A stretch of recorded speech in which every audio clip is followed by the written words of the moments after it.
What's going on, everybody? The No Huddle Show. We are back. I know it's been a few weeks, but, after the crazy Super Bowl run, we had to take a week or two, but we are back. And, of course, the Eagles are back. And, Matt, never, ever, ever a dull moment with this team. Yeah, Eliot, Howie, Roseman, and the Eagles are, if nothing else, the most interesting team in the NFL year in and year out. They have a Super Bowl trophy now to show for all of that, and today they made another big trade, adding Michael Bennett in a deal with the Seattle Seahawks.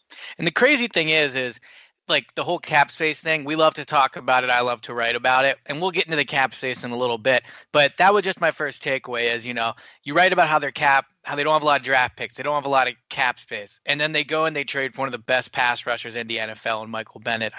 23 sacks over the last 3 years. A bit of a down year last year, I guess, by his standards with 8.5 sacks, but 10 sacks in 2015. He's had over 7 sacks in 6 of the last 7 years. So he's a consistent pass rusher. He's really going to add to this defensive line. I saw people tweeting this, and it's true. On third down, their pass rush is going to be absolutely insane. And if you're an opposing offensive line in the NFC East, you were already afraid of the Eagles' defensive line, but now I don't think there's much dispute. They have the best defensive line in the NFL. Oh, no doubt, Eliot. Last year, I think the Eagles had the most dominant and aggressive and productive defensive line in football. They go out and they bring in Michael Bennett, and you alluded a little bit to that third down pass rush. Adam Schefter tweeted about it, and I think that this is probably what Jim Schwartz now has the luxury of doing with a NASCAR package, similar to what the Giants had in 2007 when they ran 4 defensive ends on the field at the same time. They now have the luxury and the possibility of putting Derek Barnett and Brandon Graham as your 2 defensive ends with an all-pro defensive tackle in Fletcher Cox alongside Michael Bennett. So good luck to any offensive line trying to block that and keep your quarterback upright on third down. My next biggest takeaway, Eliot, and you and I have talked about this for the last several months. I wrote about this on the site a few minutes ago. I really believe that this move is just another move in a line of trades that Howie Roseman has made over the last couple of years that really embodies a new organizational strategy, and it's a winning one, of taking middle to late round draft picks and flipping them for established NFL star caliber players. We saw it last year in the Jordan Matthews trade, getting Ronald Darby for a 3rd round pick. We saw it with Jay Ajayi getting him for a 4th round pick, and now you see it again today with Marcus Johnson and a 5th going for a 7th and Michael Bennett. You alluded to, and you brought up the cap ramifications. They're going to have to figure that out, and I think that Vinny Curry is next in line to either restructure or go via trade or being released. But this now seems to be the MO of Howie Roseman.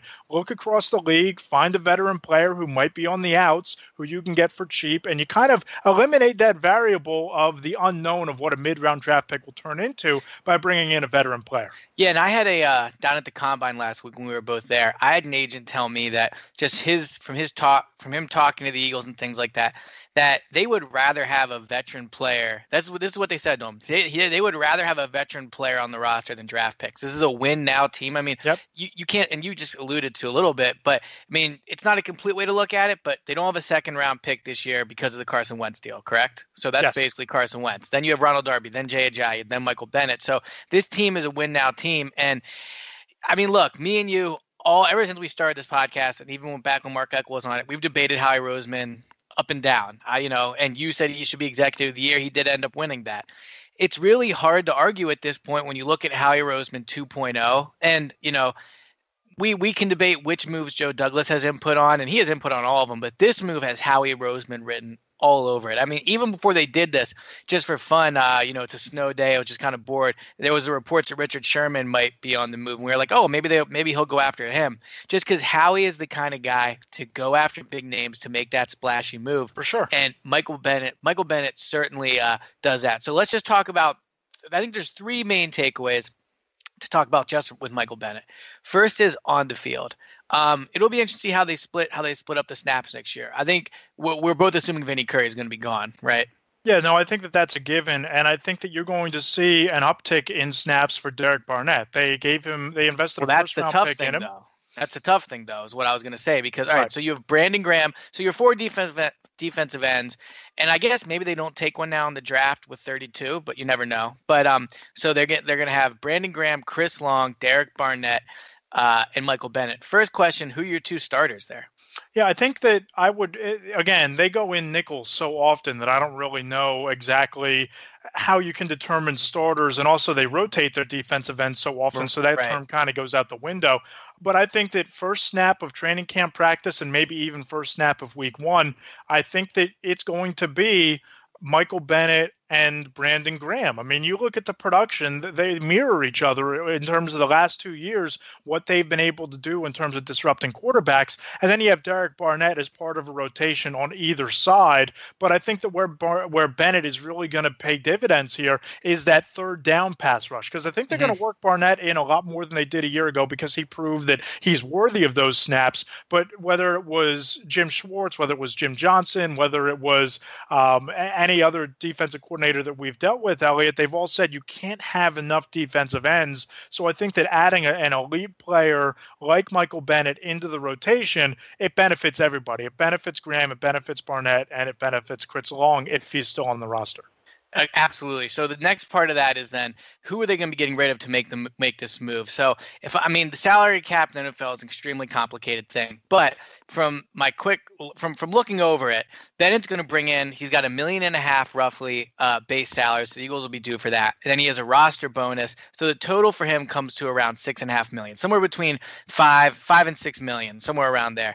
So by my math, if they add Bennett, but then they cut Torrey Smith, Brent Selleck, and Vinny Curry, they end up right around even in terms of the salary cap, which is pretty impressive when you think about it. I mean, when you look at the trade, they're basically going to do away with Smith, who they probably weren't going to bring back anyway, Selleck, who they weren't going to bring back. I mean, the draft picks, and you replace that with Michael Bennett. Yep. Really masterful work by Howie. No, I agree, and I think that one other name that we could kind of throw into that mix there, Eliot, I think there's a better than average chance that Wendell Smallwood isn't on this roster in training camp and maybe even before the league year begins. I mean, if you just look at where they are right now, you would have Jay Ajayi, you would have Corey Clement, you have a chance to draft one. It's a very deep running back class, and I think that if you can get a guy on a rookie deal rather than bring back Wendell Smallwood, who the coaching staff seemed to sour on a little bit when he couldn't stay on the field, I think that's one other player where they might free up a couple of bucks. Yeah, for sure. I mean, there's other guys they can cut as well.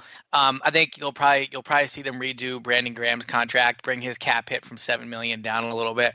So, I mean, look, Howie, I think at this point, like I said, Howie Roseman 2.0. He's a Super Bowl champion, as he likes to remind everyone. So he deserves the benefit of the doubt. Now, the other question, and I've seen this a lot in my mentions since the trade, is Michael Bennett's not exactly, a straight down the middle type guy. I mean, he's outspoken. People definitely have opinions on him. Some Eagles fans have said they're mad the Eagles traded for him because Bennett had that whole incident, I guess it was a year ago at this point, where with he accused some police in Las Vegas of brutality, and then he had to end up apologizing or something like that. So it was this whole incident.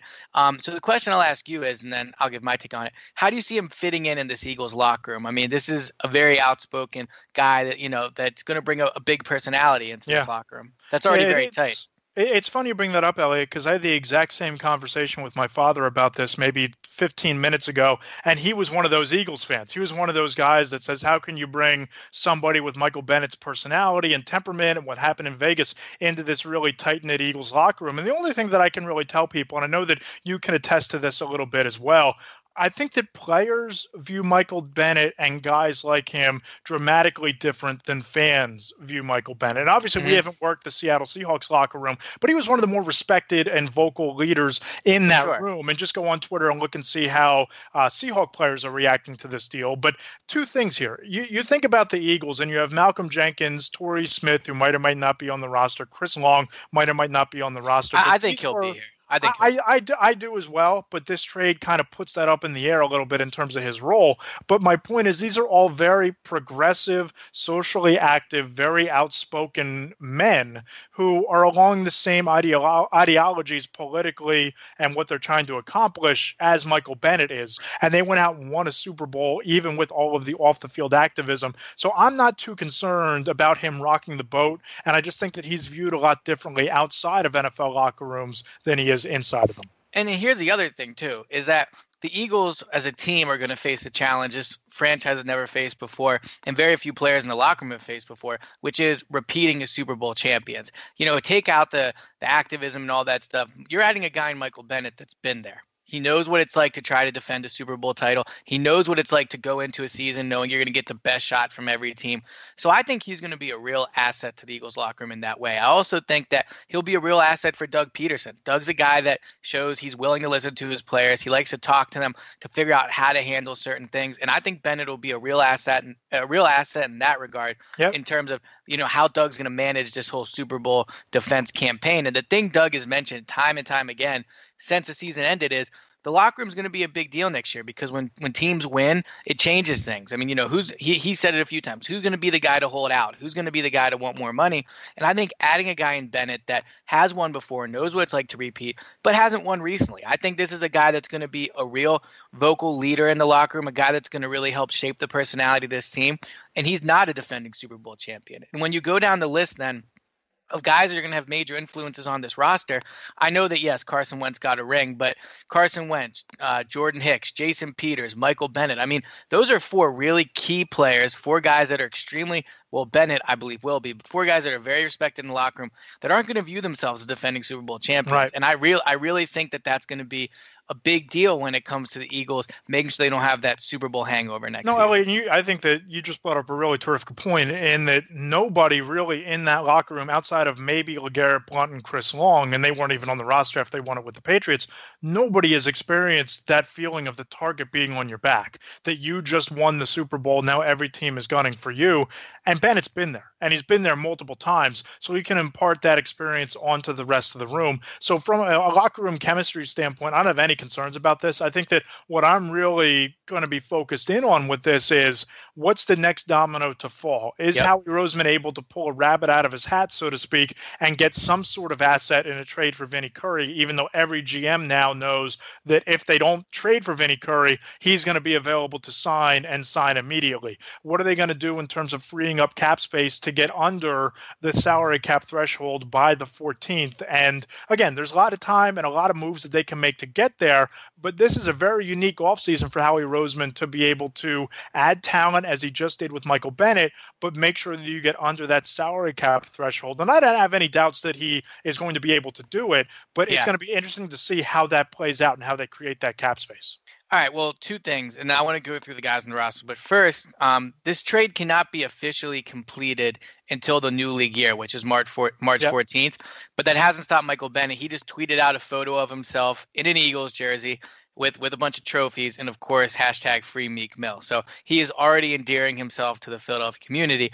But we just talked about it. We've talked about him on the field, talked about him in the locker room. Let's take a quick minute because we haven't recorded in a while and go over some of these guys that we think could be potential cap casualties on the Eagles. Because as we mentioned now, they do have to make some moves. Like they're $15 million over the salary cap as of right now.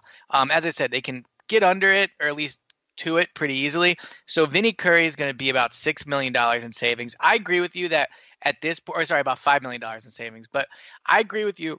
At this point, it's going to be very hard for them to get anything for him. Maybe you get a late round pick just because a team wants to make sure they lock him up. I think the loss of Vinny Curry, you have Michael Bennett now, so you've offset that loss. But Vinny Curry was very good for this team last year. He was a very good pass rusher, didn't play a ton of snaps. And so I think you'll see that, Michael Bennett had 8.5 sacks last year. Well, he played 930 snaps. So when he comes here, he'll play a little less. I think Michael Bennett's a better player than Vinny Curry, but I don't think it's a huge discrepancy at this point in their careers. Do you agree with that? Or maybe I agree, but I think that the discrepancy here is the Super Bowl. Well, they both have Super Bowl experience at this point, but I think the real discrepancy is that Michael Bennett has a much stronger body of work for his career than Vinny Curry did. And I think that playing him less snaps in a rotation is going to help that. And if math serves me correctly, I believe that the roster bonus that's due for Michael Bennett is something like $4 or $5 million less than the roster bonus that Vinny Curry is due. So just from a simple economic standpoint, it makes sense to flip option A, which is Vinny Curry, for option B, cheaper. You're not going to have any downside, which is Michael Bennett. Yeah, so the cap hit for Vinny Curry this season was $11 million. Michael Bennett's going to cost you $6 million. but you're also losing. You're also going to have dead money. So you're still going to have $11 million tied up into the Vinny Curry / Michael Bennett spot. It's just you're only going to have Michael Bennett. But regardless, I think that's a good move. So let's go through some of these other guys they can maybe get rid of to save money. So Jason Peters, do we agree they're going to keep him? I go back and forth on him. While you think, let me just tell the people listening. So if they cut Jason Peters, they save $4.3 million, but there's dead money if he's released, $6.3 million. So he's got a cap hit of around $11 million, $10.6 million to be exact. So even if you cut him, you still have $6 million on the books, but you do save the $4 million. Yeah, I think that they're going to try to free up even more money with Jason Peters, because I think that they'll try to bring him back, but I don't think they're going to be satisfied doing it at full freight. That's kind of where I am with that. But I think they will. Although I think, if it's not Jason Peters, I think you could make the argument it's a no-brainer decision to get rid of him, because I thought Vaitai played well last year. Yep. And there are some pretty decent offensive tackles you could have in the middle rounds this year too. Yep. All right. So Brent Selleck, there was a report that he wants to come back and play. If they cut him, they save $4 million, $1 million in dead money. I wouldn't be completely surprised to see him restructure and come back for $1 million, just because I think he'll want to play here. I don't think he'll want to move. And the reality is, Eagles, I mean, it's a business. Brian Dawkins played for another team. Donovan McNabb played for another team. Jordan Matthews played for another team. I mean, you talk about Eagles legends here. Yeah. Oh, Jordan Matthews in that conversation. Yeah, exactly. Is that where we're going there? Exactly. But no, I mean, look, I think Brent Selleck, I think you're saving the $4 million with Brent Selleck. Yeah, I think that if they can, here's how I think that one plays out. They're going to tell Brent Selleck that on the open market, you're not going to be getting more than $1 million, $1.5 million. We'll pay you $1.5 million to stay. And if Brent Selleck says, I'm agreeable to that, then I think he's here. And if he says, no, I don't want to, take a pay cut, then I think they wind up releasing him. But I think there's no chance that they'd bring Brent Selleck back at his current deal. Agreed. All right, Michael Kendricks. Money saved if released, $4.4 million. Dead money if released, $3.2 million. I think, assuming they don't bring back Bradham, which I think is extremely likely at this point. Yep. I think they hold on to Kendricks. I mean, look, obviously saving the money would help, but I mean, I guess it depends who they like in the draft. Saving $4 million is a big deal. I think Kendricks played well for them last year. I think he kind of recovered from, that year or two when he wasn't playing great. I think he's took a step forward. So I think they should bring him back. But if they see a guy at 32 that they really like, that they think can just step right in and give him that, or even a guy if they end up with a second or third round pick, I think you could see him be moved.